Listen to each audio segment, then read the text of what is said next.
חברות, אוקיי? אין לי חברות. מה זה אין לי חברות?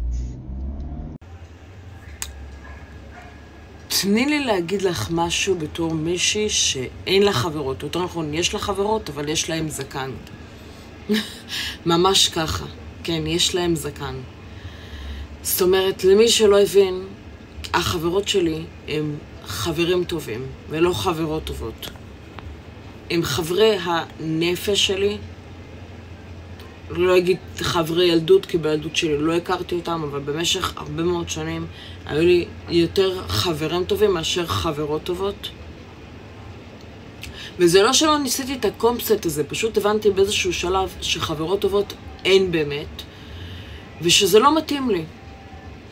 ודבר קטן, אף פעם אל תקני באף אחד בעולם הזה, כי את לא יודעת אף פעם איך החיים שלהם באמת נראים. את לא יודעת אף פעם מה קורה שנייה אחרי שהם מכבים את המצלמה, או שנייה לפני שהם הדליקו את המצלמה. את לא יודעת איך באמת עובר עליהם היום, או מה באמת קורה שם. את לא יודעת כל כך הרבה דברים. או מה הם עברו לפני שבוע, לפני חודש, ולפעמים כן, what the fuck, לפעמים חודש זה מלא זמן. אוקיי? אז אל תקנו באף אחד.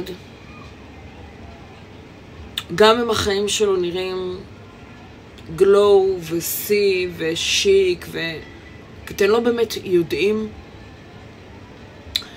מה באמת, איזה צלקות הבן אדם הזה נושא, איזה משקעים הוא לוקח איתו, מה באמת הוא חווה, עובר, מה עובר עליו בראש, מה עובר עליו בחיים, ביום יום, בשגרה שלו. אז אל תקנו באף אחד.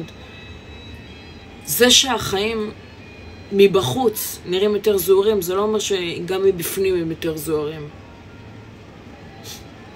מישהו פעם אמר, אנחנו דור שלם של אנשים שמחייכים בתמונות, ואף אחד לא יודע את הבדידות שבפנים.